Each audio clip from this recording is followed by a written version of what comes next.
What's up guys, Brad here, and today we have a lot of cards to review because the reveal stream is in just an hour and I want to fire through as many of these cards as possible so then I can review all of them all at once. Basically I'm going to split it up into two sections though. The reveal stream, once that is finished, I'm going to review those cards, and these are going to be the ones that have been revealed since the last cards that I reviewed. Anyways, let's just jump right into it anyways. First up, we have Snow Fury Giant, 11 mana, 8/8 elemental, cost 1 less for each mana crystal you've overloaded this game. I think the card's pretty good due to the fact that overload mechanics aren't too bad, but they are a little bit clunky. I think there are some powerful overloaded cards that can see play. Lightning Storm and the new Drakari Defender may see some play. The reason it could not see play though is just because of how clunky overload is. So I think the card's just okay. Next card we have is Forge of Souls, a 2 mana warrior spell. Draw 2 weapons from your deck. I think the card's actually pretty powerful due to the fact that drawing 2 cards for 2 mana is great. You don't really see that too often. Usually it's for 3 mana. Obviously you're drawing 2 specific cards, kind of like the Ice Fishing card, I believe it's called, for Shaman, where you draw 2 Murlocs. But the only thing that makes me worry about this card is due to the fact that Battle Rage is a very powerful drawing mechanic for Warrior, especially since there are so many Whirlwind effects that have been released for Knights of the Frozen Throne, and Battle Rage has a potential of drawing up to like 5 cards. So I'm not too sure, but I do think it's going to see a pretty good amount of play, so I think the card is great. Alright, next up we have Malfurion the Pestilent, the Druid Death Knight card, which is 7 mana. Choose 1, summon 2 poisonous spiders or 2 scarabs with taunt, and then Plague Lord is the hero power, which is choose 1, either 3 attack or gain 3 armor. Realistically, I think the card is just a little bit mediocre. I don't think it's going to see much play due to the fact that I think Druid has enough options due to the fact of Ramp Druid is powerful enough, and the cards that they've been given just make it even more powerful, and then Aggro Druid is also very powerful. Other than that, I don't really think this really sees much of a place. Obviously, this is a stalling mechanic, but if it gave both armor and attack at the same time, kind of like what Justicar Trueheart did, I think it would be a little more powerful, but right about now, I think it's just mediocre. The next card we have is Druid of the Swarm, a 2 mana 1/2 with choose 1 of transform into a 1/2 poisonous or a 1/5 with taunt. I think the card's actually pretty good due to the fact that just 1/5 with taunt is pretty strong. It helps against all of the aggro decks, and the poisonous is basically a worse version of Stubborn Gastropod though. So it has flexibility at least, but realistically I think that there are better cards than this. I think that Taunt Druid is going to be a little bit underwhelming, other than like Spreading Plague, which even though I said isn't that great of a card, I think that is more of the way that Taunt Druid is going to go. I think the card is just okay, kind of the same thing.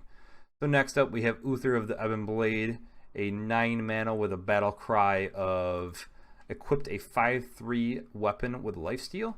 So it's basically like Ashbringer, but you know, just with lifesteal. And then the hero power, which I'm transitioning right now, is the 4 Horsemen. And you summon 2/2 Horsemen, and if you have all 4 of them, the enemy hero dies. I think the card's actually very interesting. It's probably one of the most interesting heroes that we've seen due to the fact that the hero power inevitably ends up winning you the game. So they are forced to clear off the 2/2 Horsemen, or else they will just lose. This means that Boar Clear is going to be very powerful against the Paladin, at least the hero power that is. And I think it's actually quite a great card. I'm not sure how great due to the fact that I don't know how Control Paladin is going to be. I think a more aggressive or mid-range Paladin is going to actually be a little bit better, but I still think that this will be played in a mid-range Paladin. Next, on top of with the Control Paladin, we have Blackguard, a 6 mana 3/9, and whenever your hero is healed, deal that much damage to a random enemy minion. I think the card is actually phenomenal. Just think about this card on turn 10. You could deal 8 damage to any random enemy minion with Forbidden Healing.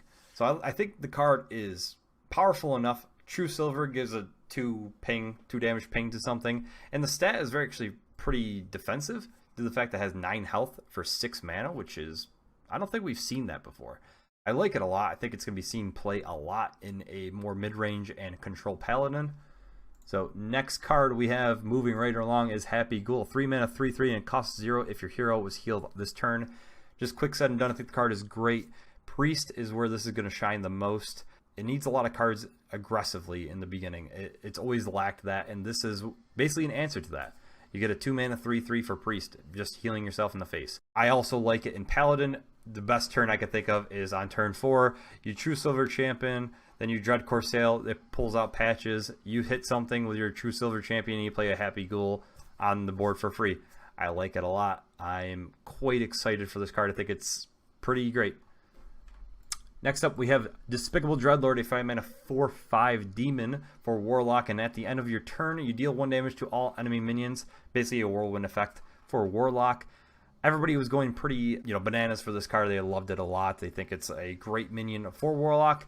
I think it is good. I don't think it's as great as people are hyping it up just due to the fact that it is a 4/5 4/5. The whirlwind effect does help out Defile a little bit, but I don't think that is going to make this card just absolutely phenomenal for Warlock. I think Warlock needs a lot of help right now in its position. Next card is Saronite Chain Gang, a 4-mana 2/3 neutral minion with Taunt and Battlecry. Summon a copy of this minion. Think of Doppelgangster, but with Taunt and on turn 4. This actually I think is the best in a hand buff Paladin, because you could buff this up to maybe like 2 4/5s with Taunt on turn 4, which is obviously very powerful. It's like 2 Chilling 1 Yeti. I think it'll see some play. I don't think it's that great though. It's pretty mediocre. It'll be fun though to play around with, so probably more so in the fun deck. Next card is Webweaver, a 5-mana Druid spell. Summon 2 1/2 poisonous fires. I could just laugh and move on, but I just want to say I think the card is interesting. It was told to us that this card was the most powerful card in the set at 4 mana, so maybe there's something that we're missing, but realistically I still think the card is pretty much just trash. Even at 4 mana, I don't see how this is the most powerful. I don't know what they were talking about, but maybe there's some hidden underlying factor that we don't know that makes this card that great in the meta that comes up. The next card is probably one of my favorites of the set, Bone Drake, a 6-mana 6/5 dragon. It's a neutral dragon on top of that. Death Rattle, add a random dragon to your hand. This card is phenomenal. It's going to make Priest, like a Dragon Priest, that much better. Draconoid Operative by itself basically made Dragon Priest in standard format a viable thing. And on top of that, you can maybe get 4 Draconoid Operatives from this card into your hand. So I think the card has a lot of potential. I even think this can make a dragon deck out of non-dragon decks. I think Dragon Warrior could maybe become a thing again. It even is meta-defining in my opinion. The next card we have is Breath of Sindragosa, a 1-mana mage spell. Deal 2 damage to a random enemy minion and freeze it. I basically think of it this way. Holy Smite is a 1-mana, deal 2 damage to a target you choose, and this is just that much worse. I don't think freeze is that powerful. Nobody plays Frost Shock for the freeze effect, so this is just trash. Next up is Rotface, a 8-mana 4/6 legendary warrior card. And whenever this minion survives damage, summon a random legendary minion. I think this card is probably one of the most intriguing. It is very hard to rate. I think legendary minions are weak, but on top of that, there are so many whirlwind effects. I think you can get at least 2 other legendary minions onto the board when playing this card on turn 8. You can already have something set up. You can have your Blood Razor set up as a weapon, so you can whirlwind stuff. I like the card a lot. I think it's interesting, but I mainly think it's going to be played in fun decks. The next card is Shadow Essence, a 6-mana spell for Priest. Summon a 5/5 copy of a random minion in your deck. This is how I think about it. Sylvanas was played, and it was one of the most powerful 6-mana cards, and it had a 5/5 body. Ever since then, there hasn't really been a 6-mana card, 5/5, that I can even tell you that is as powerful as this. I don't think this is going to see any play, because what card do you want to make a 5/5 on turn 6 that has an effect like Sylvanas that just changes the game? I don't really think there is one. I think the card is just bad. Alright, we're moving right along here. We got Frozen Clothed, the Mage Secret. After your opponent plays a minion, add 2 copies of it to your hand. Basically, duplicate Mirror Entity had a child, and this is the card. I think the card is pretty poor, though, just due to the fact that people already play around Mirror Entity so much. You're more likely to get a card like Fiery Bat than an Alexstrasza. I don't think it's going to see much play at all. I think you'd rather play all the secrets that are already in the game. Next card we have is Howthemed, a 3-mana 3/6 demon for Warlock. Whenever this minion takes damage, discard a random card. This is actually, I think, the card that discard Warlock needed. I think a lot of people are underrating this card just because this card is so poor of a mechanic. But basically think of it this way. If Lakari Sacrifice is going to be a thing, it does have a powerful effect. The problem is that people aren't playing it quick enough. You're not getting the Nether Portal until about turn 8 or so. If you can get this, the quest finished by turn 5, maybe turn 6, it could be a little bit better. I'm not saying it's meta defining, but maybe this is just something to push Lakari Sacrifice in the right direction, because the body of this is so powerful. Next up, we have Rattling Rascal, a 4-mana 2/2 Battlecry. Summon a 5/5 skeleton, and Death Rattle, summon 1 for your opponent.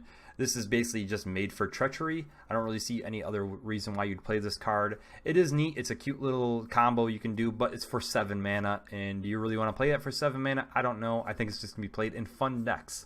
Next card we have is Death Speaker. 3 mana, 2/4.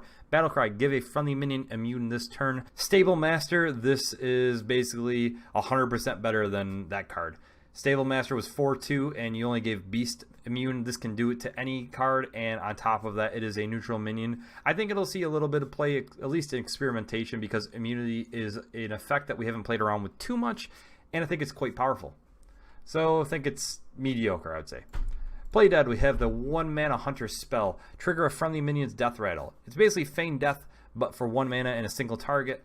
I like the card a lot. I think it's better than Feign Death because a lot of times you played Feign Death just for 1 death rattle anyways. Think of Sylvanas. That's the only death rattle you really cared about. You play this, you have on turn 7, you can do the Sylvanas combo. But obviously that is only in Wild. In Standard, I could see it with, like Savannah Jaime. It's still a powerful effect, so I think it'll be experimented with. It's a pretty great card. Next up, we have Shadow Reaper Anduin, the Death Knight for Priest, and it has a battle cry of destroy all minions with 5 or more attack.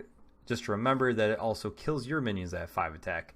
It is 8 mana. I don't know if I said that because I'm going so fast. And Void Form is the hero power. You deal 2 damage after you play a card and refresh this. The best opportunity for that is to play a Highlander Priest so you can get Raza, and then your hero power is free. So you can continuously, ping an opponent or a minion off for great value. I like the card a lot. I think it is going to see a lot of play. I think it's going to be a lot of experimentation. I don't know how real the dream is of getting a continuous cycle with like Lyra plus Radiant Elementals and very small spells. But there is possibility, and I'm not going to write it off. I'm sure we'll see it at some point. I like the card a lot. I think it is great. If not, it's going to be one of the better Death Knights I think we've seen. So next up we have Fallen Sun Cleric, which is a 2 mana 2/1 neutral minion with a battle cry of give a friendly minion +1/+1. Basically Shatter Sun Cleric's sister, but I think it's a lot worse because it's got 1 health. That's the only reason why. Maybe you'll see a little bit of play in Hand Buff Paladin, but realistically I think it's going to see no play. There is no reason to really play it. Next card we have is Drakari Defender, a 3 mana 2/8 with Taunt and Overload of 3. I think the card's interesting. I mean, it's got the stats of Deathlord. Deathlord was played a lot, but the problem is Overload is so clunky. Play this on curve on turn 3. Your next turn, you only have 1 mana. Then what are you going to do? You can only really Lightning Bolt. I'm not too sure how useful it's going to be, but it is a huge wall for aggro to get through, so maybe it'll at least see some play. Accolade of Agony, 3 mana 3/3, and this is a Priest minion with Lifesteal, and this card is just trash. Nobody's going to want to play this because Priest does not need Lifesteal. If they're going to need Lifesteal, they will play Spirit Lash. That is a much better card. And 3/3s are not played at all anymore. Everybody plays 3/4s. Furious Glimmerroot is played because of the potential card that you can gain from it, not because of anything other than that. So the card is just bad. And finally, the last card is Roll the Bones, a 2 mana spell for Rogue. Draw a card, and if it has Death Rattle, cast this again. Basically, if you have 15 cards in your deck that are Death Rattles, you're able to maybe potentially draw 2 cards. There's a pretty good chance. Even still, I think the card is going to be played a lot because a lot of times people are playing Fan of Knives just for the card draw, and they'll play it on an empty board. They won't even use the effect, doing any damage. So I think this card is going to make it at least in Miracle Rogue. Nonetheless, I think it is quite powerful, so you could draw 2 cards with the Gadgetzan Auctioneer plays. I like it a lot, and that is going to actually end the video. I flew through this. I am excited for that because it makes editing that much easier. So hopefully you enjoyed it. Let me know about your thoughts, what you thought about my ratings, and hopefully you enjoyed it. I'll see you guys in a little bit because the next review is going to be in probably about 2 hours. So have a good one.